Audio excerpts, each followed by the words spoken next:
Теперь мы придумываем слова не на одну букву, а по принципу игры в города на последнюю букву. Я говорю вам слово «компас» на «С», на последнюю букву вы говорите свое слово. Слово игрушка, да? Да, на «С». На «С». Любое. Любое слово. Не игрушка. только игрушка.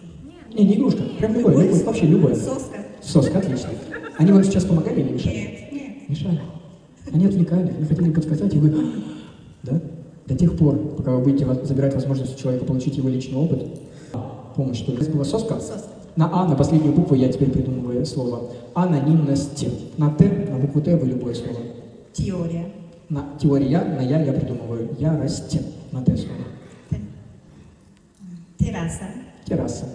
Анаконда. Змея. Арбуз. Да, принцип понятен.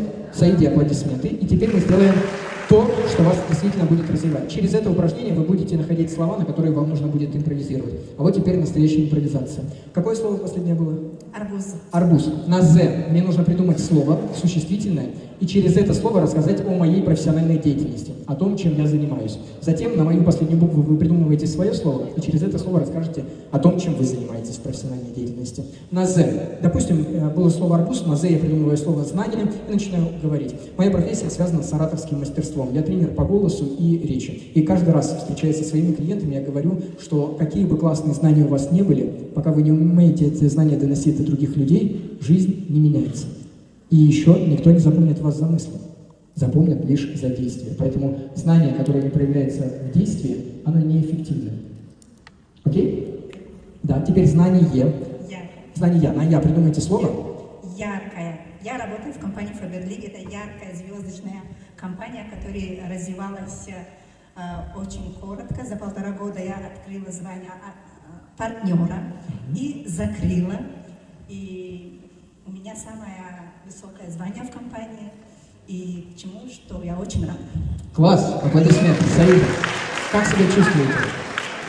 Понятно, как... Давайте еще обсудим, чтобы нашим студентам тоже было понятно. Как вы думаете, как это навык, то, что мы сейчас тренируем, может потом в жизни помочь? В работе, в жизни? Конечно, открывает человека и заставляет думать. Да. И в момент, когда нам нужно будет выстраивать партнерские отношения, в семье доносить до ребенка или до мужа что-то важное, у нас будут слова и будет способ, механика, как это доносить до другого человека. В этом ценность этих упражнений. Вам еще раз громкие аплодисменты, Саида. Благодарю за проявление.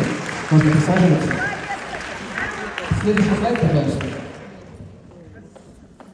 Следующий. Еще раз следующий.